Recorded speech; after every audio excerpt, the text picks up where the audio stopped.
सुखदेव जी दूसरा श्लोक कह रहे हैं, क्या कह रहे हैं? धर्म प्रोज्यत कैतवोत्र परमो निर्मत्सराणां सदा वेद्यं वास्तवमत्र वस्तु शिवदं तापत्रयोन्मूलनम् श्रीमद् भागवते महामुनि कृते किं वा परैरीश्वरः सद्यो हृदयवरुध्यते कृतवे शुश्रूषुभिस्तक्षणात् निगमकल्पतरोर्गलितं फलं सुखमुखादमृतद्रवसंयुतं पिबत भागवतं रसमालयं मुहुरहो रसिका भुवि भावुकः नैमिषे नैमिषक्षेत्रे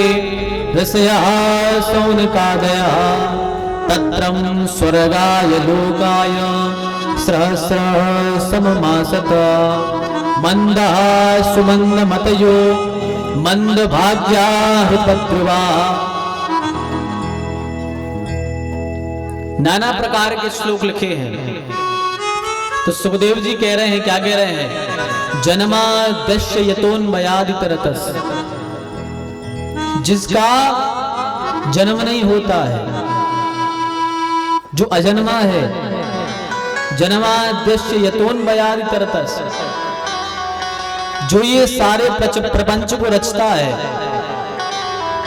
तेने ब्रह्म हृदय आदि कवये, और ब्रह्मा जी को मात्र संकल्प के द्वारा जो सृष्टि करने का ज्ञान दे देता है, तेने ब्रह्म हृदय आदि कवये मुह्यन्ति सूरयः तेजो वारी मृदाम यथा विनिमयो यत्र सर्गो मृषा धाम्ना स्वेन सदा निरस्तकुहकं सत्यं परम धीमहि ध्यायेमो सत्यम।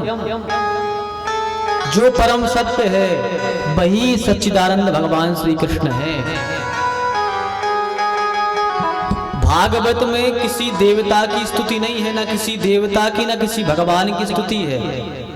जैसे कोई भी पुराण आप पढ़ोगे पहले तो उसमें उस देवता की रूप की स्तुति होती है, पर भागवत में किसी देवता के रूप की स्तुति नहीं है, केवल सत्य की स्तुति है। जो सत्य है उसी की स्तुति की गई है। ये ग्रंथ भागवत का कोई भी व्यक्ति सुन सकता है, कोई भी धर्म का सुन सकता है, कोई भी संप्रदाय का सुन सकता है, क्योंकि ये भागवत सत्य को बताने वाली है। ये दर्पण जैसी है, आईने जैसी। जैसे आईने में अपन अपनी शकल देखते हैं, ऐसी ये भागवत आपकी शकल दिखाने वाली है।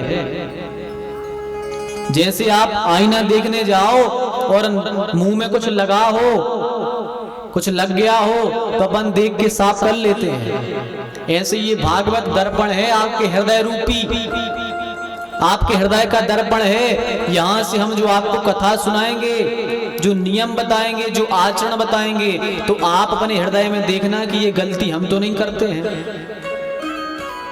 जो जो गलतियां गिनाएंगे यहाँ, तो आप देखना, अरे ये तो हमारे हृदय में ये गलती लगी है, इसको साफ कर दो। तो आपको वो साफ करनी है जी। हम आपके हृदय को साफ करने के लिए कथा सुना रहे हैं, आपका जिससे हृदय साफ हो जाए। यदि हम क्रोध करते हैं, किसी से झगड़ा करते हैं, तो भागवत बताएगी भैया सबको लेके चलो, सबसे प्रेम करके चलो, किसी से लड़ाई झगड़ा मत करो। आपने मन में सोचा, अरे हमारे अंदर तो ये गलत बात थी, आज के बाद हम झगड़ा नहीं करेंगे।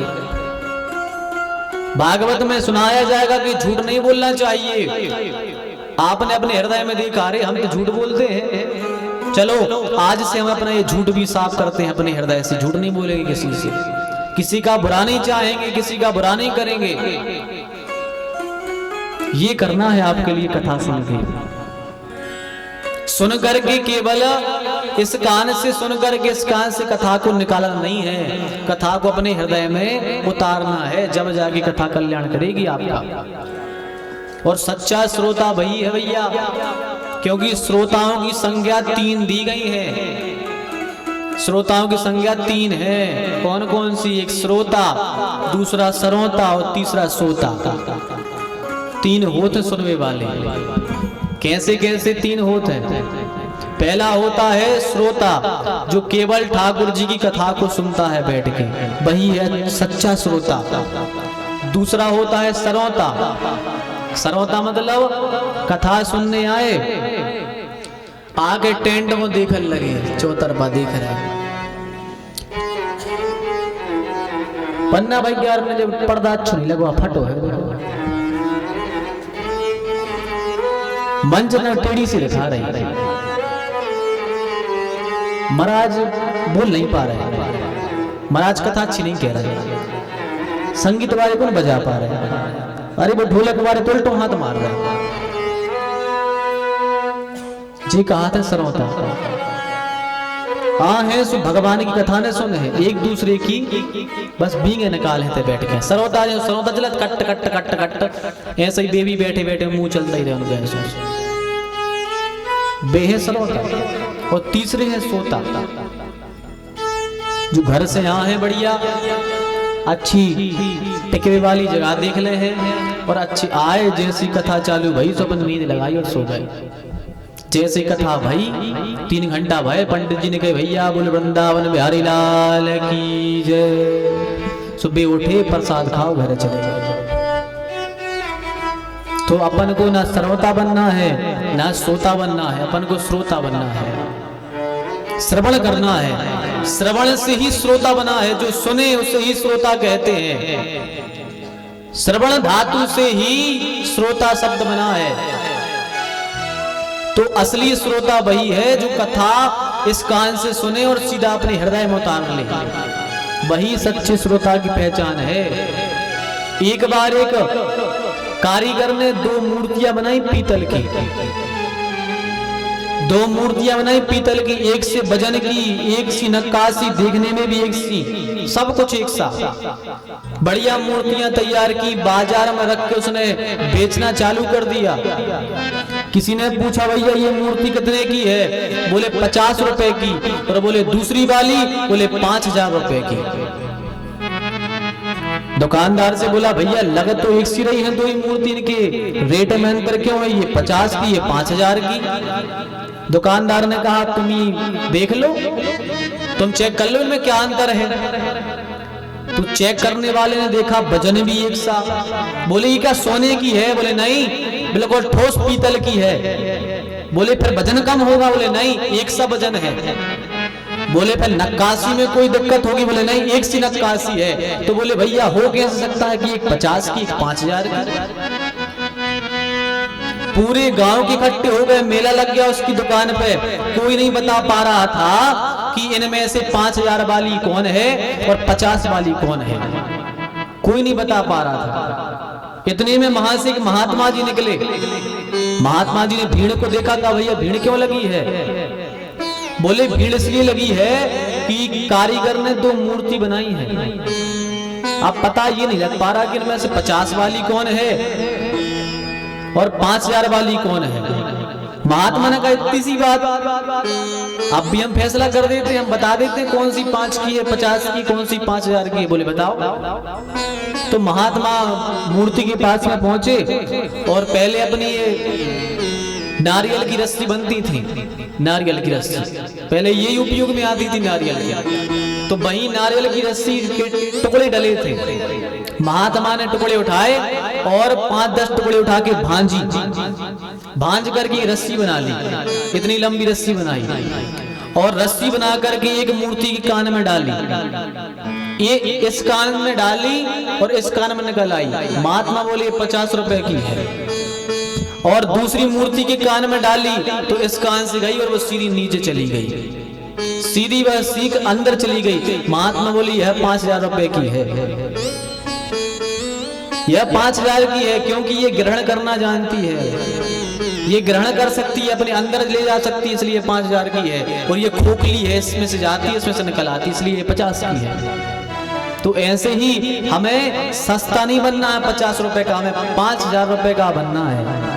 इस कान से सुनो और सीधी अंदर उतार लो कथा को। यदि इस कान से सुन के इस कान से निकाल दोगे तो आपके सुनने का कोई मतलब नहीं रहेगा। तो कथा को इस कान से सुनो और अपने अंदर उतार लो, तब जाकर कथा कल्याण करेगी, तभी कल्याण होगा। जैसे आप बीमार पड़ते हो, सर्दी हो गई, आपको सर्दी हो गई, डॉक्टर साहब के पास में गए, बोले डॉक्टर साहब दवाई दे दो, सर्दी हो गई हमें। डॉक्टर साहब ने कहा लो ये दवाई ले लो, चले जाओ, ठीक हो जाएगी। तुमने दवाई ली, जेब में रख ली, सर्दी ठीक नहीं भाई। दूसरे दिन फिर पहुंचे डॉक्टर साहब के यहाँ, बोले डॉक्टर साहब सर्दी में तो कोई आराम नहीं है, वैसी की वैसी सर्दी है। डॉक्टर साहब ने कहा दवाई खाई थी, बोले नहीं वो तो हमने रख ली थी जेब में, आज भी रखी, देखो जी रखी है। तो अब बताओ, डॉक्टर साहब बोले अरे भले आदमी, जब दवाई को खाओगे नहीं तो आराम कैसे मिलेगा तुम्हें? सर्दी ठीक कैसे होगी, आराम कैसे मिलेगा? दवाई खाए नहीं, जेब में रखे। बोले अरे हम तो जानते थे केवल रखने से ठीक हो जाते हैं, हमें पता ही नहीं था खानी पड़ती है दवाई। ऐसी भागवत की हमको नहीं पता कि ग्रहण करनी पड़ती है।